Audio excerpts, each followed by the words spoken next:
Olá pessoal, Ciclo do Direito Ambiental, eu sou o professor Pedro Campani. Hoje está dando sequência aqui à entrevista de um grande nome de direito ambiental. Hoje eu tenho aqui o grande advogado, professor da Católica de Santa Catarina, mestre, doutor, professor internacional, Leonardo Pape, uma referência aí na área florestal e de serviços ambientais, que é o tema da nossa conversa de hoje, né? Para quem não sabe, já então começa com a primeira pergunta, tal. Professor, o que são serviços ambientais ou ecossistêmicos? Explica para a gente aí. Bom, boa noite também. É uma satisfação participar aqui do 5 Minutos de Direito Ambiental. Parabenizar a iniciativa, né? E dizer que a gente não se falava há algum tempo, então, ainda que virtualmente, é uma satisfação, ainda mais para falar de direito, né? De direito ambiental, que é a nossa paixão.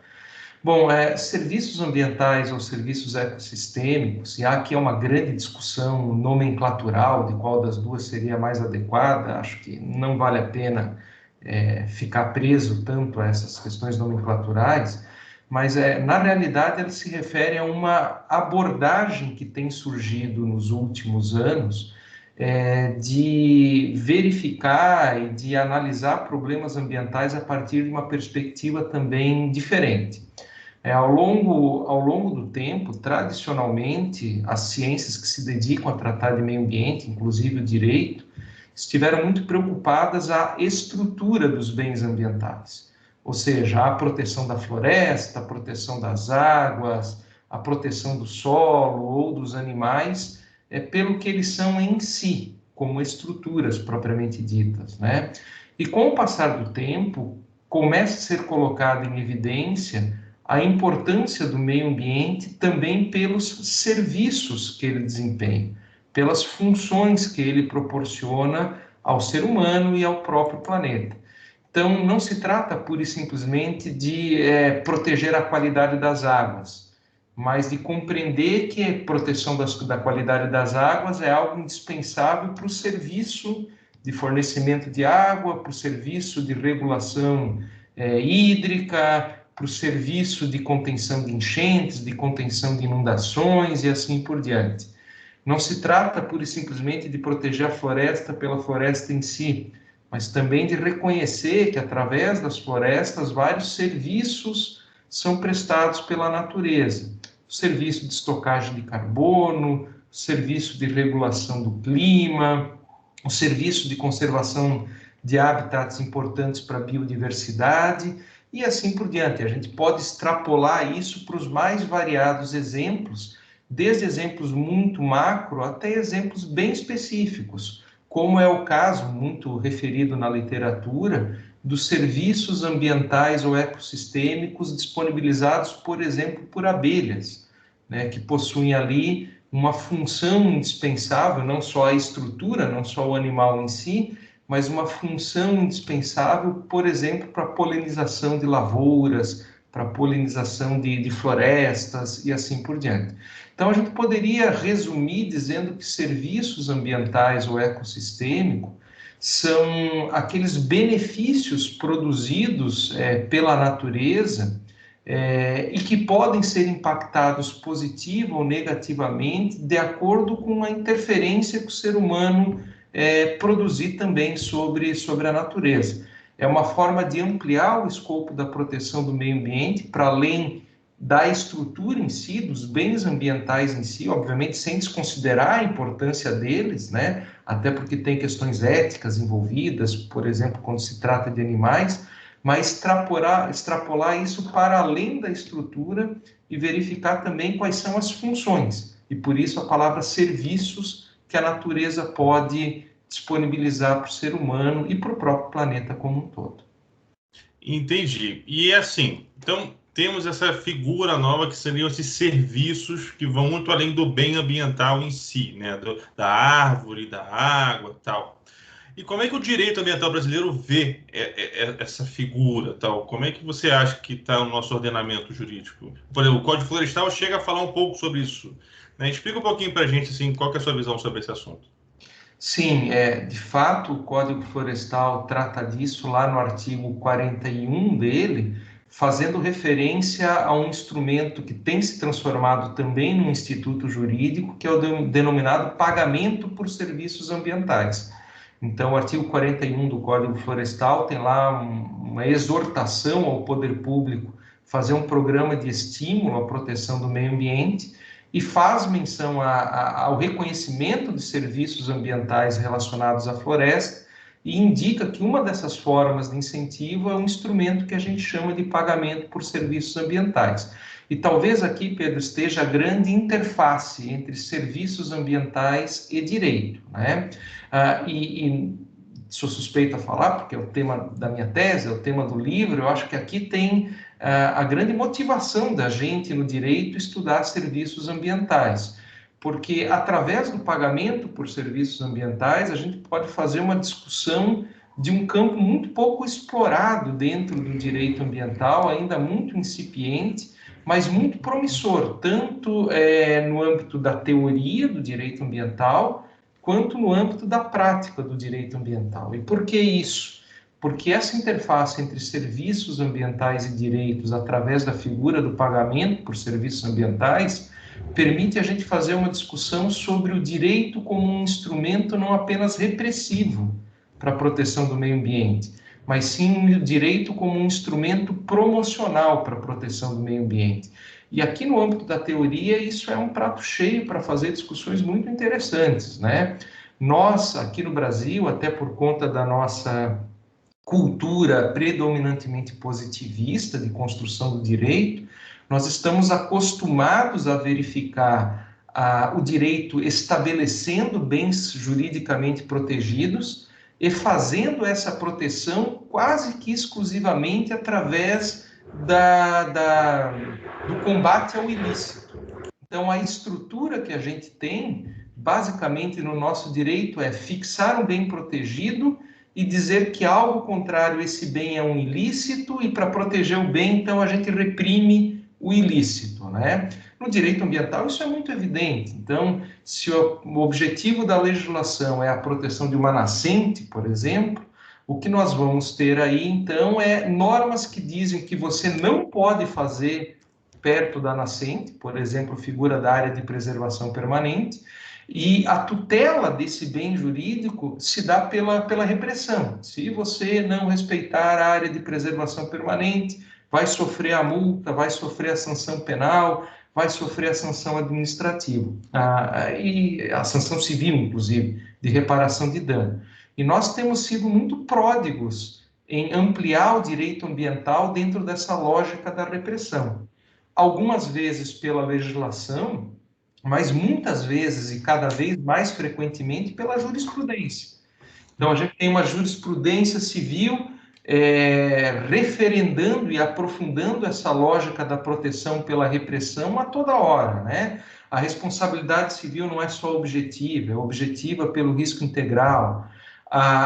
O ônus da prova é invertido, não se aplica a prescrição, e assim não se aplica a teoria do fato consumado. Ou seja, uma série de construções, muitas vezes jurisprudenciais, para tentar, através dessa estratégia de repressão, atingir o objetivo de proteção de um determinado bem ambiental. O penal é a mesma coisa, o administrativo é a mesma coisa. Quando a gente começa a falar em serviços ambientais e internaliza isso no direito por meio do pagamento por serviços ambientais, a gente abre margem para discutir o outro lado da moeda. Será que o direito também não é capaz de alcançar o objetivo de proteger bens jurídicos por meio de instrumentos promocionais, por meio de instrumentos de incentivo, por meio de sanções que não são negativas, tomadas como algo ruim pelo seu destinatário, mas como sanções positivas, tomadas como algo desejado, vantajoso para o seu destinatário? E aqui entra o pagamento por serviços ambientais, porque ele é justamente isso. Ao invés de proteger a nascente, dizendo que se você fizer algo indesejado, você vai ser punido, é proteger a nascente dizendo que se você fizer algo desejado, você vai ser recompensado por pagamentos que podem ser monetários, diretos, mas também por pagamentos que podem ser não monetários, né, por meio de apoio para você adotar medidas de proteção e assim por diante. Na teoria, no direito brasileiro, a gente encontra a possibilidade de fundamentar a função promocional do direito como um tema de teoria geral do direito, né? E é possível construir isso. Aplicando isso para o direito ambiental, é possível também fazer essa justificativa teórica a partir do princípio que começa a ser desenvolvido, que alguns denominam de princípio do protetor-recebedor, né? Como a contraface do princípio do poluidor-pagador. Então, se aquele que desenvolve atividade poluente deve ser responsável pelos custos da poluição, aquele que desenvolve atividades ambientalmente desejadas pela sociedade, é um provedor de serviços ambientais, deve ser recompensado por conta desses serviços que não é ele que produz, quem produz é a natureza, mas que ele, com as suas condutas humanas, facilita, amplia, torna potencializado esses serviços ambientais. Então, sim, há base no direito ambiental no que diz respeito à sua teoria, né? Não são estratégias excludentes entre si. Você pode ter a estratégia de repressão e também a estratégia de promoção, e existe essa base teórica, então, e a gente está incipientemente começando a traduzir isso em legislação.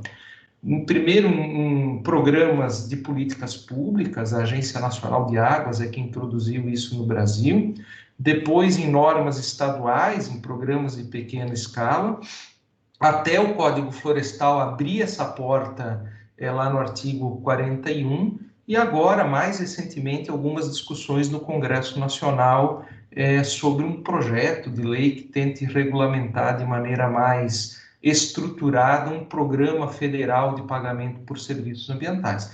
O que é importante dizer, Pedro, e acho que cabe aqui, é que o mundo todo está discutindo isso, né? E em outros países nós temos experiências absolutamente exitosas de inverter um pouco a estratégia da proteção do meio ambiente, usando o direito não só como instrumento de punição, mas também como um instrumento de promoção através dos chamados pagamentos por serviços ambientais. Eu até no livro acabei fazendo uma pesquisa um pouco mais acurada sobre alguns desses exemplos, e talvez o que vale trazer aqui é o exemplo mais decantado da literatura especializada, é o que acontece com o tratamento de água na cidade de Nova York, né? Uma megalópole. Claro que já mudou nos últimos anos, mas ainda hoje é da cultura do nova-iorquino beber a água da torneira. Você senta num restaurante em Nova York e você recebe uma garrafa d'água como cortesia do restaurante tirada da torneira, né? E claro que existem instrumentos de repressão destinados a assegurar a qualidade da água na cidade de Nova York.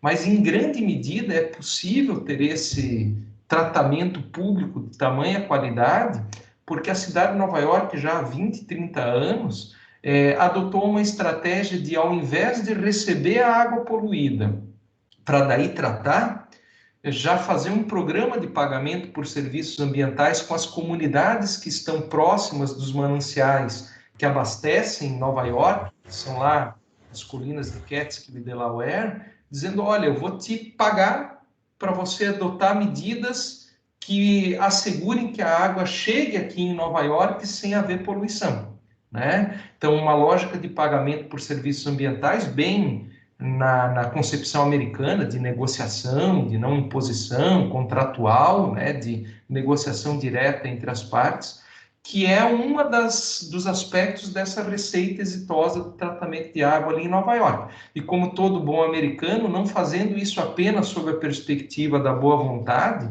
mas fazendo isso sob a perspectiva da eficiência, né? De chegar à conclusão de que é mais barato um programa de pagamento por serviços ambientais para evitar a poluição da água na origem, do que a instalação de grandes estações de tratamento de água, com seus custos de manutenção e assim por diante. Então, o potencial é enorme para a gente ter essa nova concepção de proteção do meio ambiente, mais alargada, e o direito, inclusive o direito brasileiro, me parece que alberga isso de maneira bastante tranquila, desde que a gente esteja disposto a olhar diferente problemas diferentes, né? que essa talvez é uma grande dificuldade que a gente ainda tem. Agora, Papi, você comentou a respeito então, de que a gente ainda não tem um marco legal, uma lei federal, deixando muito claro o que, que é serviço ambiental e seus efetivos pagamentos, né? E tem discussão no Congresso. Você quer falar um pouco para a gente como é que está esse panorama? Sim, existem vários projetos de lei que tramitam no Congresso Nacional sobre isso. Há uma primeira discussão se é necessária uma lei formal sobre isso, né? Porque, bem ou mal, mesmo na ausência de lei, você já tinha iniciativas incipientes como política pública mesmo, né? Então, você tem o projeto Produtor de Água, que talvez seja o mais conhecido aqui no Brasil, que é um projeto da Agência Nacional de Águas, e uma aplicação dela muito específica ganhou notoriedade na imprensa durante um período, que até no município aí em Minas Gerais, um município de Extrema, né, em que houve muita recuperação de área de preservação permanente, área de nascente, por meio de um incentivo monetário e não monetário aos produtores rurais, então é um tipo de pagamento por serviços ambientais. O governo federal atual tem um programa de pagamento por serviços ambientais, que é o programa Floresta Mais, e agora uma derivação dele, que é o programa Carbono Mais, que tenta colocar de pé uma estrutura de pagamento por serviços ambientais voluntários, ou seja, sem passar necessariamente por dinheiro público, né? Então há uma discussão inicial sobre a necessidade ou não de uma lei específica. O fato é que o Congresso tomou para si essa discussão e dos vários projetos de lei que tramitam sobre a matéria, um deles já foi aprovado na Câmara dos Deputados no ano passado. O relator foi o deputado Arnaldo Jardim, de São Paulo, e esse projeto de lei, então, tramita no Senado Federal e está em vias de ser votado também no plenário do Senado. Ainda no dia de ontem, 8 de dezembro, isso chegou a ser pautado no plenário e não houve acordo das várias bancadas, foi retirado e há uma expectativa de que ele volte na próxima semana. É um projeto de lei, então, que trilha esse caminho da pertinência de ter uma lei geral sobre pagamento por serviços ambientais. Acho que ele tem muito mérito, porque de fato ele acaba colocando algumas balizas que diminuem o grau de incerteza, o grau de insegurança, mas acho que o Senado foi sábio ao fazer a retirada da pauta ontem, porque, na minha opinião, e eu tenho levado essa discussão quando tem oportunidade de ser ouvido lá nas audiências do Senado e do Congresso, na minha opinião, um projeto de lei que em alguns pontos ainda carece de aprimoramento, sob pena da gente não poder utilizar todo o potencial do pagamento por serviços ambientais por alguma vedação legal que eventualmente não se justifique. Entendi. E assim, eu tenho aqui o seu livro que você citou, para quem não conhece, tal, chama-se O Direito e Pagamento por Serviços Ambientais, que para mim é uma obra referência para quem quiser entender mais esse assunto aqui no Brasil, né? E deixo para você fazer suas considerações finais aí sobre esse assunto, tá? Eu, de novo, agradeço o convite, parabenizo pela iniciativa. Eu acho que a gente precisa de mais iniciativas como essa, de falar de direito ambiental ao mesmo tempo de um modo descontraído, mas sem perder a seriedade do assunto em si, e o mais importante de tudo, ouvindo todos os lados possíveis e imagináveis, né? Acho que esse debate, essa reflexão é importante, e o teu canal, o teu esforço faz isso. Agradecer, dizer que estou à disposição, e quem sabe para frente aí a gente tenha outras oportunidades de tratar desse ou de outros temas. Bom, mais uma vez, então, agradeço a disponibilidade. Você acabou dando uma aula aqui também, eu quero fazer só um bate-papo, aprendi pra caramba. Tá? E, pessoal, então, por hoje é isso. Hoje foi Ciclo do Direito Ambiental. Quem gostou, curte aí. Quem não gostou, pode reclamar. A gente se vê na próxima. Abraço a todo mundo. Tchau, tchau. Até mais.